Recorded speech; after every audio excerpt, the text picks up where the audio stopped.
السلام علیکم ناظرین، میں ہوں آپ کا ہوسٹ فرحت کاظمی اور آپ دیکھ رہے ہیں حقیقت کی اینک۔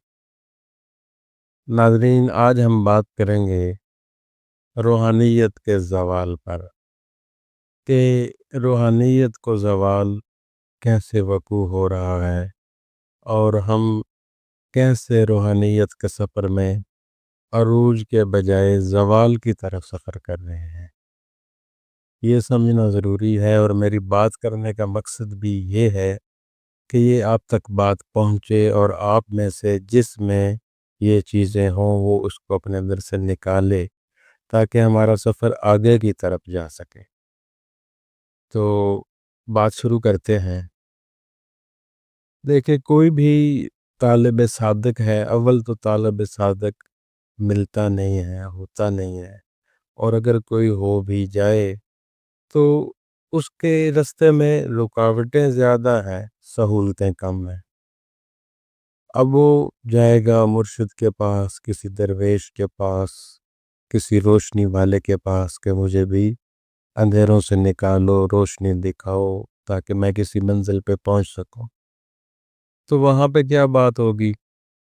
سب سے پہلے کہ یہ راز کی باتیں ہیں تو راز نہیں کھولے جاتے۔ اچھا، اگر راز کی باتیں ہیں تو پھر آپ نے یہ پلیٹ فارم بنایا ہوا کیوں ہے؟ لوگوں کا ہجوم کیوں اکٹھا کیا ہوا ہے؟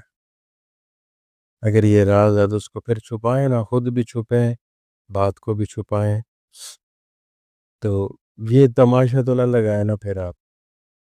اچھا، اب راز کہہ کے اس بات کو روک لیا، آگے نہیں پھیلایا، وہ بات آگے نہیں پہنچی جو پہنچنی چاہیے تھی۔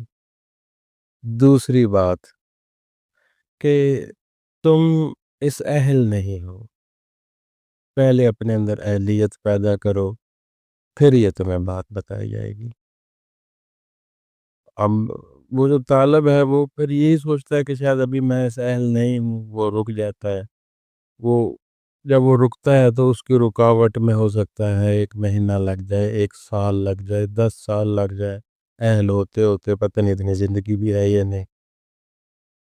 تو دوسری یہ بات کہہ کے ٹال دیا جاتا ہے۔ تیسری بات عام طور پہ یہی کہا جاتا ہے کہ فقیر سے سوال نہیں کرنا۔ بس وہ خضر والا واقعہ انہوں نے سنا ہوا ہے کہیں سے، تو اس کو اپنا معمول زندگی بنا لیا ہے۔ دیکھیں، اس سے نکلنا ہے ہم خضر کے امتی نہیں ہیں، ہم خضر کے پیروکار نہیں ہیں، ہم امتی ہیں سرکار محمد مصطفیٰ کے۔ ہم پیروی کر رہے ہیں سرکار مصطفیٰ کی، تو ہمیں ان کی بات پہ چلنا ہے جنہوں نے کہا سلونی سلونی، مجھ سے سوال کرو، اور جن کے نائب علی شاہ نے کہا کہ مجھ سے پوچھو پوچھو پوچھو، میں زمین کی راہوں سے آسمان کے رستے زیادہ جانتا ہوں۔ ہم ان کے امتی ہیں، ہم ان کے فالوور ہیں، ان کے پیروکار ہیں، ہمیں ان کی طرح چلنا ہے، نہ کہ ایک وہ خضر والا واقعہ کہیں سے سن لیا اور اس کو اپنا معمول زندگی بنا لیا اور اسی کو ایڈجسٹ کر لیا اپنے راہ کے لیے۔ یہ چیز غلط ہے، اس سے نکلنا ہے ہم نے۔ اور اس کے متبادل دوسری طرف اگر آپ دیکھیں تو آپ کو نظر آئے گا کہ ٹیکنالوجی نے کتنی ترقی کی ہے۔ ایک عام سے عام بندہ، ایک ان پڑھ بندہ بھی، وہ آپ کو موبائل، اینڈرائیڈ موبائل پہ دیکھ کے بتا سکتا ہے غیب کا علم، کہ بارش کب آئے گی، آندھی کب آئے گی، طوفان کب آئے گا، کل پرسوں یا اتنے دنوں کے بعد موسم کی صورتحال کیا ہوگی، وہ آپ کو بتا رہا ہے۔ اور جو ہے یہ والے راز کے اندر پھنسے ہوئے ہیں، ان چیزوں سے نکلنا ہے ہم نے، پھر یہ سفر آگے چلے گا۔ ہماری روحانیت کے زوال کی مین وجہ ہی یہی ہے کہ سب سے پہلے کوئی جانتا نہیں، اگر کوئی جانتا ہے وہ بتاتا نہیں۔ اور ایسے ہی جو طالبوں میں بات ہے، اول تو طالب نہیں، اگر کوئی طالب ہے تو وہ طالب صادق نہیں، اور اگر وہ طالب صادق بھی ہے تو اس کا رہنما جو ہے وہ اس کو صحیح نہیں ملتا۔ تو وہ اس جنکشن میں پھنسا ہوا ہے۔ جب یہ چیزیں ہیں ہمارے سامنے تو پھر کیا سفر ہونا ہے، خاک سفر ہونا ہے، پھر وہیں کا وہی۔ پھر وہ ایسی ہی پوزیشن ہے کہ کہیں سے کوئی پوسٹ پڑھ لی، کوئی کتاب پڑھ لی، کسی کے پاس بیٹھے تو بس بائی چانس کوئی بات ہو گئی اس ٹاپک پہ تو وہی پلے باندھ لی اور اسی کو حقیقت سمجھ لیا۔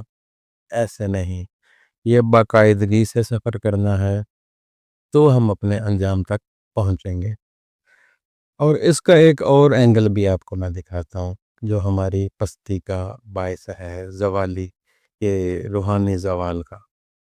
وہ یہ ہے کہ جتنے بھی سجادہ نشین، گدی نشین، جان نشین تشریف فرما ہیں گدیوں پر، اب رب نے ان پہ کیسا کرم کیا ہے کہ ان کو سہولیات زندگی میسر کی ہیں، ان کو ایک وسیع وقت دیا ہے کہ آپ کچھ کر سکیں، لیکن وہ اس فری وقت میں ان سہولتوں کے ہونے کے باوجود صرف اور صرف پروٹوکول لے رہے ہیں۔ ان کی آنیاں جانیاں آپ دیکھیں، بس وہ آ رہے ہیں، جا رہے ہیں، تھاپڑے لگا رہے ہیں، دم کر رہے ہیں، بس ویڈیوز بن رہی ہیں ان کی۔ تو یہ اپنی طرف سے ان کی ترقی ہے کہ اگر ہم سٹار بن جائیں، ہمیں فیم مل جائے تو یہ کامیابی ہے۔ یہ کامیابی نہیں ہے۔ آپ راہ فقر میں، راہ روحانیت میں آپ نے کیا کیا، آپ نے کیا محنت کی ہے، آپ نے کیا کوشش کی ہے؟ جب کوئی محنت ہی نہیں ہے، کوئی کوشش ہی نہیں ہے تو پھر اس کا پھل کیا ملنا ہے؟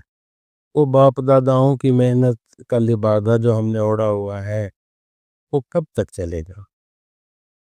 زیادہ سے زیادہ آپ کی زندگی تک، وہ بھی ان کا لحاظ رکھتے ہوئے لوگ آپ کی رسپیکٹ کریں گے۔ آپ کے بعد جو آپ کی اولاد آئے گی تو ان کو وہ والا پروٹوکول نہیں ملے گا جو آپ کو آپ کے باپ داداؤں کی وجہ سے ملا، اس میں ضرور کمی آئے گی۔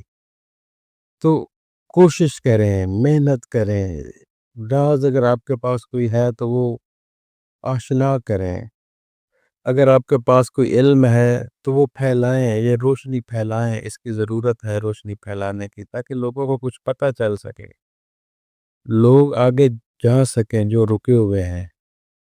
تو یہی گزارش ہے میری کہ خود رکاوٹ نہ بنے، خواہ مخواہ رستہ ہموار کریں، پل بنے، جو آپ کو پتہ ہے وہ بتائیں، اور خود بھی محنت کریں، خود بھی علم حاصل کریں۔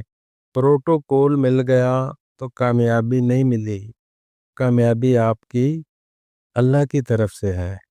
آپ ظاہری دنیا داری، رائے شماری سے، ووٹنگ سے خلیفہ بن سکتے ہیں، لیڈر بن سکتے ہیں، آپ کو سربراہی مل سکتی ہے، لیکن حقیقت میں آپ کو جو سربراہی ملنی ہے، جو رہنمائی ملنی ہے، وہ اللہ کی طرف سے ولایت کا حصول ہے۔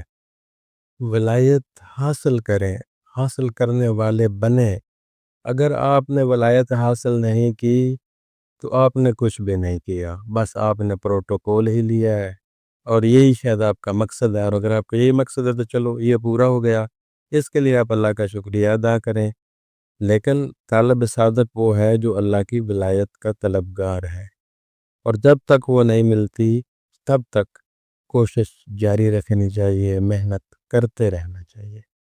امید ہے میں نے سمجھا ہے جو آپ کو سمجھ آ گئی ہوگی، اور کوشش کریں اس پر عمل کریں۔ اب تک کے لیے اتنا ہی، مجھے دیجیے اجازت، اور اپنا رکھیے ڈھیر سارا خیال۔ اللہ حافظ۔